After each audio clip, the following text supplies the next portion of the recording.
Oi, gente, tudo bem? Sou Helenice Prim. Vamos continuar a leitura de uma introdução básica a um curso em milagres. Estamos ainda no capítulo 4, Mentalidade Certa, na parte do significado dos milagres.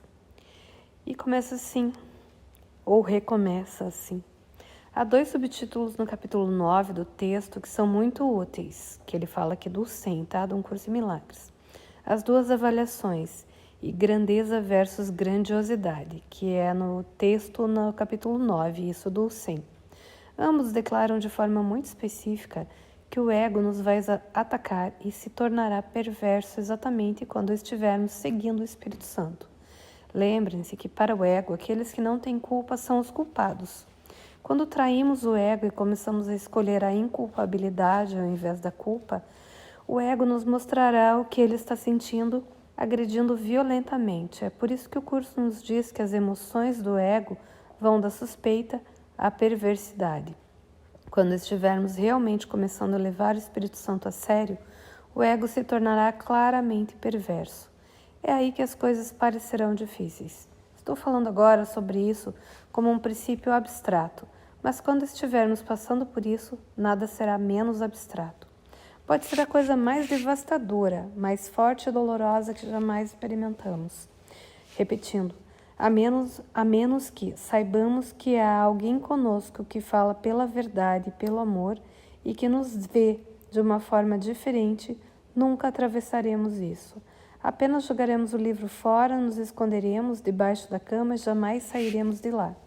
Ou correremos para o lado oposto.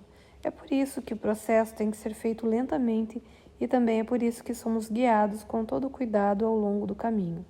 O plano da expiação para cada um de nós é planejado cuidadosamente, o que explica a variação no tempo que levamos para completá-lo. Um curso em milagres explica que o currículo da expiação é individualizado, o que significa que o Espírito Santo corrige para nós todas as formas específicas nas quais nós, como indivíduos, manifestamos o erro da separação que todos compartilhamos. Não somos nós que fazemos o plano desse currículo. Nós nem mesmo entendemos o que é o plano na verdade. E definitivamente não somos nós que nos conduzimos através dele. Portanto, é importante que não nos confundirmos com Deus, pois se o fizermos, não haverá ninguém a quem possamos recorrer na hora do vamos ver. Ainda que seja verdade que o curso diz que o Espírito Santo sempre nos enviará pessoas no mundo para ajudar-nos, o propósito último dessas pessoas é levar-nos a saber que a pessoa que mais nos pode ajudar está dentro de nós. Graças a Deus que existem pessoas que podem nos dar a mão à medida que enfrentamos as coisas. Contudo, a fonte definitiva do consolo estará dentro de nós, pois foi lá que Deus colocou a resposta. Mais uma vez, eu devo enfatizar que esse é um processo lento. Se formos depressa demais, o medo virá a ser esmagador antes de termos desenvolvido confiança suficiente em nós mesmos ou em Deus. A confiança em nós mesmos é sabermos realmente que o Espírito Santo está lá para ajudar-nos a enfrentar tudo. À medida que progredimos e praticamos todas as nossas lições diárias, começamos a reconhecer que todos os milagres e mudanças que estão ocorrendo não estão sendo feitas por nós. São feitos através de nós, mas não por nós. Há alguém que nos está ajudando a percorrer o caminho. Uma das coisas que um curso em milagres torna muito clara é a importância de desenvolvermos uma relação pessoal com Jesus ou com o Espírito Santo. Ou lembrando, gente, ou com quem vocês chamarem, como vocês chamarem ele. Do ponto de vista da função, não faz diferença quem escolhemos. Ambos funcionam como nossos professores internos. E o curso usa ambos, ora um, ora outro, dessa mesma forma. Quando o curso enfatiza a nossa necessidade desse relacionamento especial com o nosso professor interno, ele não fala do Espírito Santo como um ser abstrato. Fala dele como de uma pessoa e usa o nome ele, pronome ele. Fala também dele como uma expressão do amor de Deus por nós. Isso também é verdade do que Jesus nos diz sobre o seu próprio papel. O curso quer, portanto, que possamos desenvolver um sentido de que há alguém dentro de nós.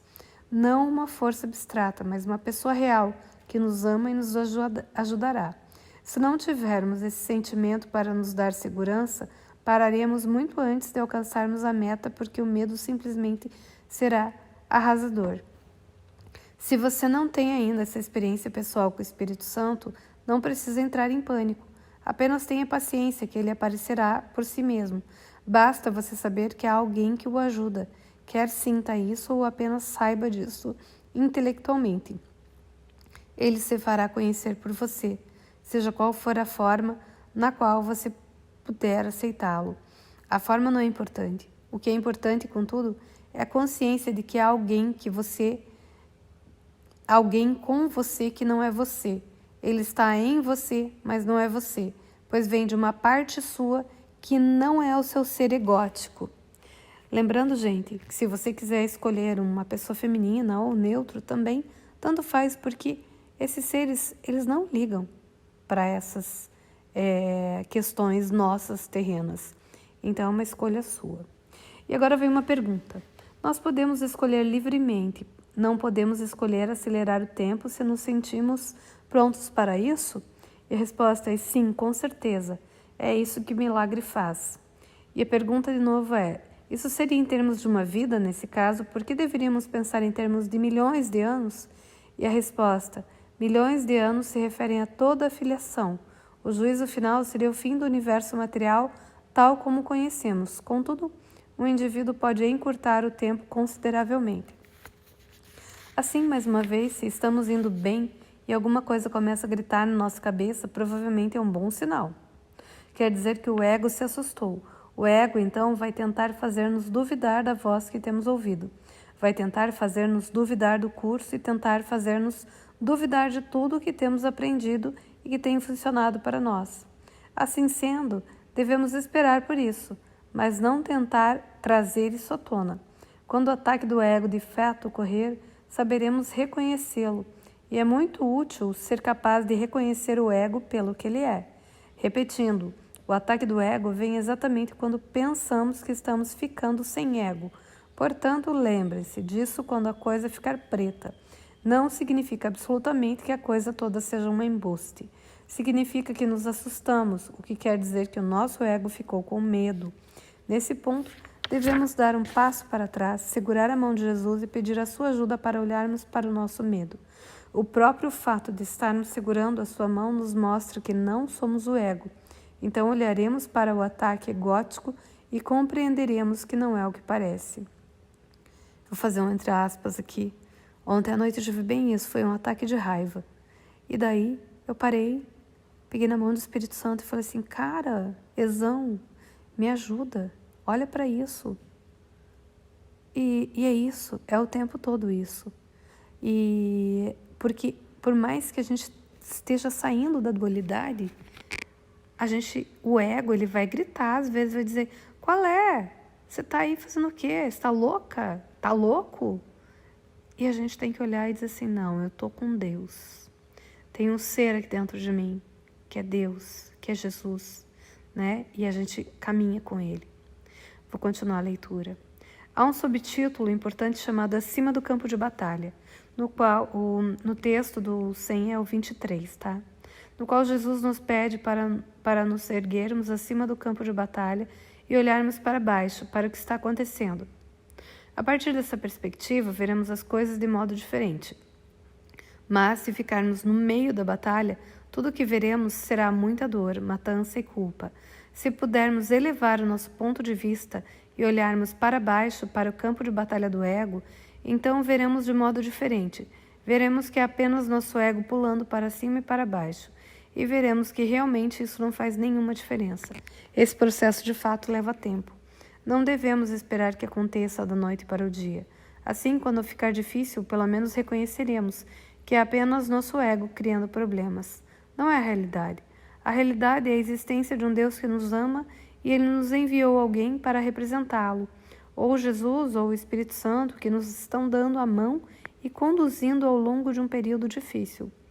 E a pergunta é possível que seja isso que acontece quando eu medito? É isso que está acontecendo quando passo por períodos nos quais não consigo de jeito nenhum me encarar durante a meditação e há muita conversa interior? Isso é o ego lutando? E a resposta é. O que você deve fazer é reconhecer isso e não levar isso muito a sério.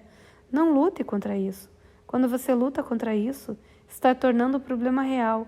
Nesse caso, o que você quer fazer é dar um passo atrás, olhar para isso e rir. Há muitas passagens no curso nas quais ele nos diz que o que temos que fazer é rir do ego. Em um certo ponto, ele diz que esse sonho, que nós pensamos que é o mundo de um sonho que começou quando o Filho de Deus se esqueceu de rir. Se pudermos rir do mundo e do ego, eles deixarão de existir como um problema. A pior coisa que podemos fazer é lutar contra o problema, pois isso faz com que ele pareça real. Contudo, essa risada, com toda certeza, não pode ser cínica, nem se deve pensar nela como um meio de encorajar a indiferença para com as expressões individuais específicas do problema básico da separação.